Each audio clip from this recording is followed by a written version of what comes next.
కడప జిల్లా ప్రొద్దుటూరు మహిళ అనుమానాస్పద మృతి కేసును పోలీసులు ఛేదించారు. పద్మజను భర్త కిరణ్ హత్య చేసినట్లు గుర్తించారు. ఆమెది సాధారణ మరణం కాదని పోస్టు మార్టంలో తేలడంతో దర్యాప్తు ముమ్మరం చేసిన పోలీసులు భర్తపై అనుమానంతో విచారణ చేశారు.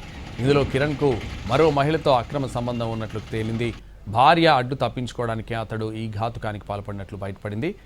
ఈ హత్యలో కిరణ్ ప్రియురాలికి సంబంధం లేదని సమాచారం. యూట్యూబ్ ద్వారా ఒక అజ్ఞాత వ్యక్తితో మాట్లాడిన నిందితుడు ఆన్లైన్ ద్వారా విషం కొనుగోలు చేసినట్టు పోలీసులు గుర్తించారు. పద్మజకు స్వీట్లో విషం కలిపి తినిపించిన కిరణ్ ఆమె ముఖంపై దిండు పెట్టి ఊపిరాడకుండా చేయడంతో ఆమె చనిపోయింది. విషం అమ్మిన వ్యక్తి కోసం పోలీసులు గాలిస్తున్నారు.